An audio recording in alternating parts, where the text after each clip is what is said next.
So this is what we're gonna make today. A little cabinet latch, cabinet bolt. This is for cabinets that have a double door. And so one door just needs to latch to the other. We're gonna make the little knob on the bolt out of some 1/2" round. We're gonna upset the end. We've got some 1/2 by 1/8 for the staples. This is the bolt itself. It's just a 4" piece of 1/4 by 3/4, and then some 14 gauge sheet for the back plates. The first thing we're gonna do is we're gonna make the staples. I'm actually going to put a spacer in this side of the vise so I don't crank the vise off square. But I want to use a part of the vise jaw that's nice and crisp. Bend this over and hammer it down until I have a nice, ooh, that's crooked as all get out. Okay, I'll have a nice crisp shoulder. We're going to take this bar of 3/4 inch square stock, which is 3/4 is again the size of our bolt. It's not that thick, but you'll see why I'm using this. All right, so now that short leg extends around the bar like that, and we're just going to make the second corner.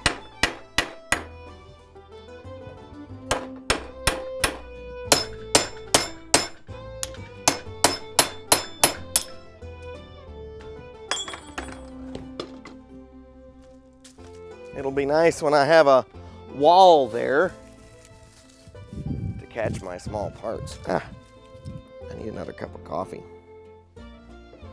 So I'm going to put this in the vise now and just crisp up these inside corners. I've got a square file that I've flattened. I've ground off one side, which gives me a real nice sharp corner, because most often the square corners on files are not very sharp, and I want this to be fairly sharp.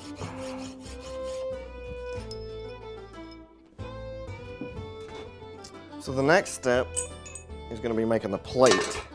This plate is already 6 inches wide, which I think is perfect. I'm going to make 2 plates 2 inches by 3 inches.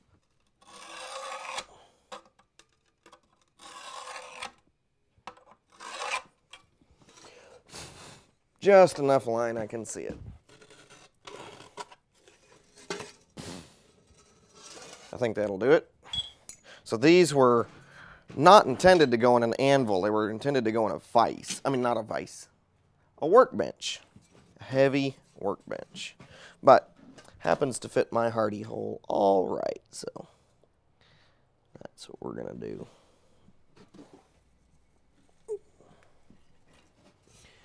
I'm just going to follow that line.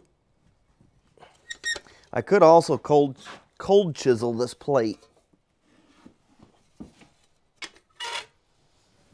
But this is a little faster.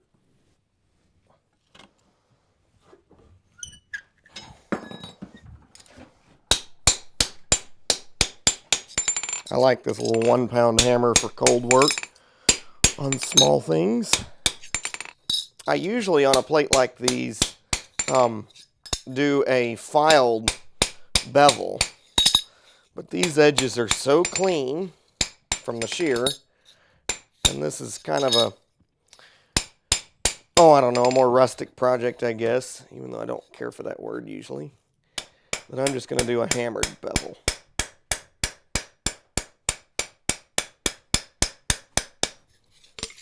Yeah, I like that, but I'm going to wait to finish that until I've got my holes marked out and punched. So what I'm going to do is I'm going to go ahead and fit the staples to the first side, and then I'm going to go ahead and decide based on the travel that I have how long to make the bolt.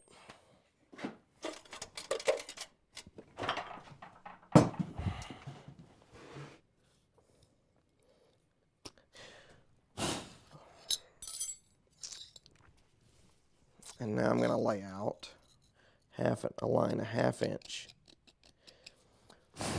inside. If I had any of my 1/2 inch stock left, I would just lay it on here and not fool with a ruler. All right.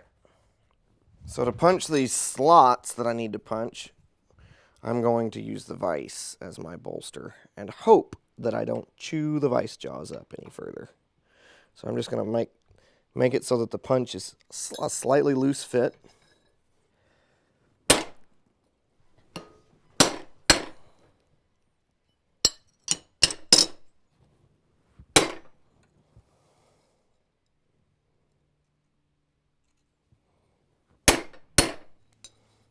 All right, so there's our slots. So what I'm going to do is now I'm going to hammer that burr back into the hole. And because I want this side to be the face, and the hole will act as its own shear of sorts, because now the walls of the holes are tapered. All right, the next thing to do is while we're working it, we're going to go ahead and punch the attachment holes in the corners of the plate. So just set the punch on the plate, move it back and forth, staring at the hole until I am pretty sure it's lined up.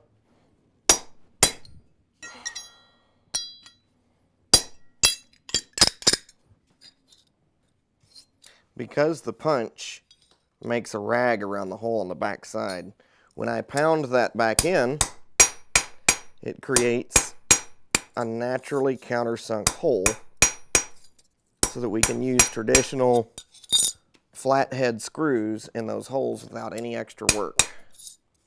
Pretty cool.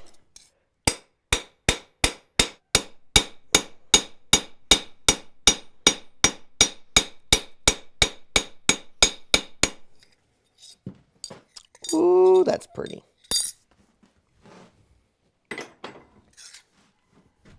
So now let's just heat that and brush it off. Set it to the side to cool while we are making the other parts. And that's all done.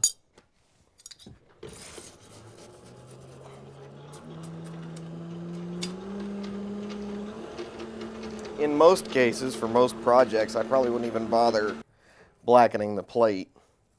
But the metal was so rusty this time that I think it's a good idea. I'll just brush it off. Probably have to straighten it just a little bit after it's cold, but it won't be enough to mess up the finish.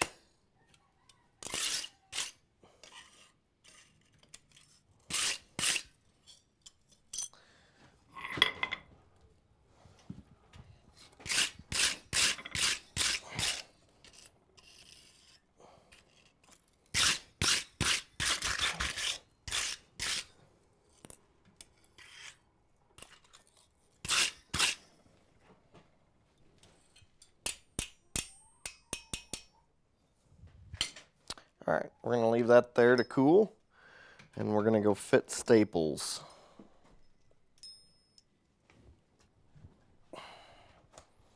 So I'm using a hacksaw blade as a spacer, and that's going to be too low in the vise. Come up, and I'm just going to use the hacksaw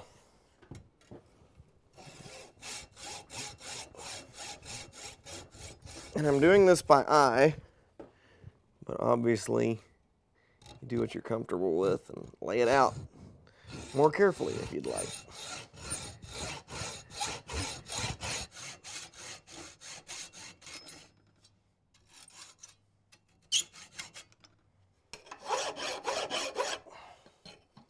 I'm going to cut in a little bit from the other side, but not a whole lot. So now that I've got the shoulders established, I can pull this out, and I'm going to put it over our 3/4 bar because it's kind of tightened up from having it in the vise. And I'm just going to tap it over that bar just to loosen up the sideways fit. And then I'm going to hold it on here. Yeah. Probably not going to take a lot.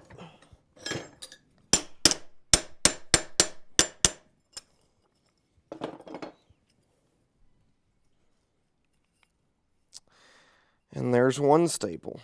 Now, I have to put my spacer and my bolt back in.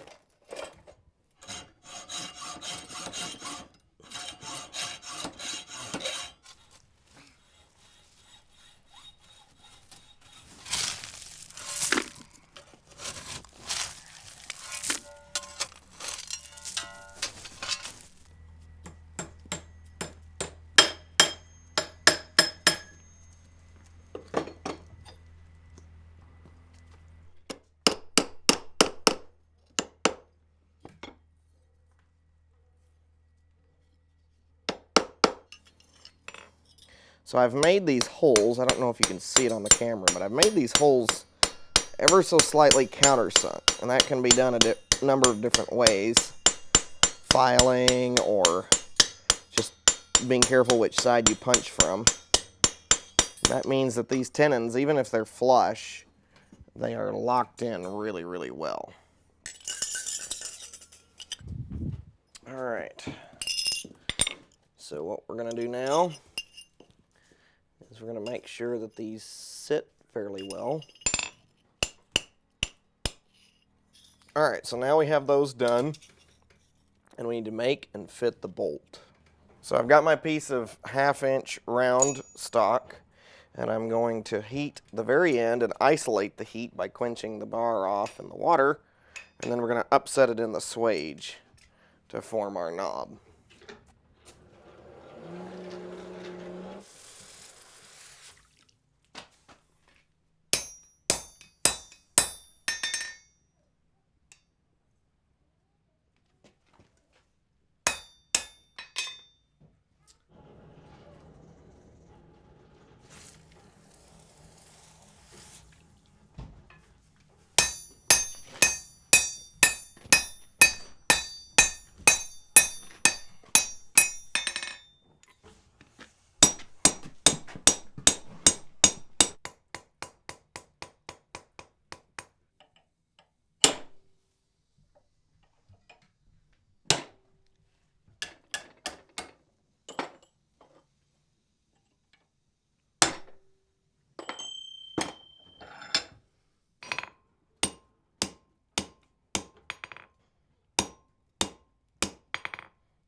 All right, we'll let that cool, and we will work on the rest of the bolt.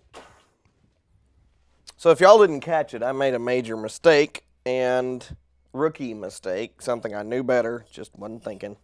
And I put the second staple in, I installed it before putting the bolt in place, which the bolt is supposed to be captured between the staples. So I have to finish the bolt, put the bolt in, and then put the staple in after the bolt is in place.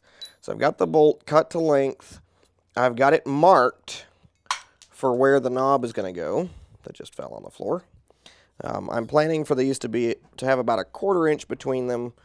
One's going to be on one cabinet door and the other will be on the other cabinet door. And I've marked it so that we're only going to get a little over 1/2 inch of throw. So the staple's 1/2 inch wide, so it's only going to just fill that staple. So I've marked it to where it'll be in this position when it's closed. It'll be in this position when it's open. So let's get this hole punched. We're going to heat this up. We're going to punch this hole.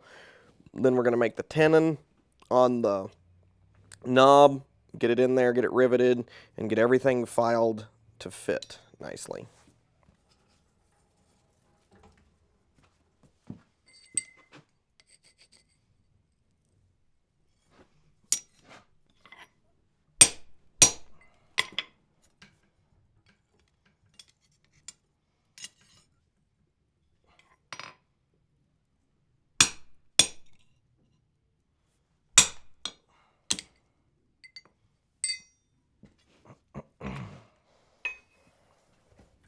I generally won't use one of my nice files on something that's still hot, but I don't mind using my hot rasp to start roughing something off when I'm too much in a hurry to wait for it to cool.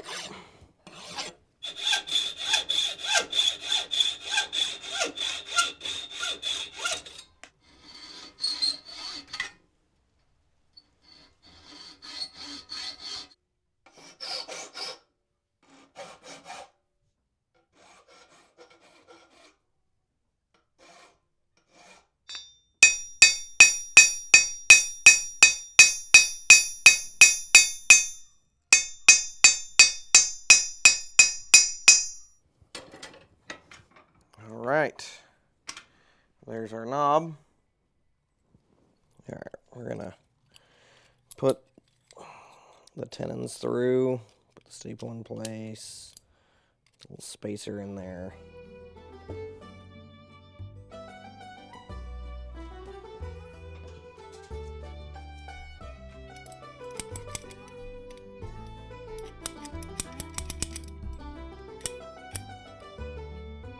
So there we go. Final assembly is done. That will work a charm, I believe. So satisfying.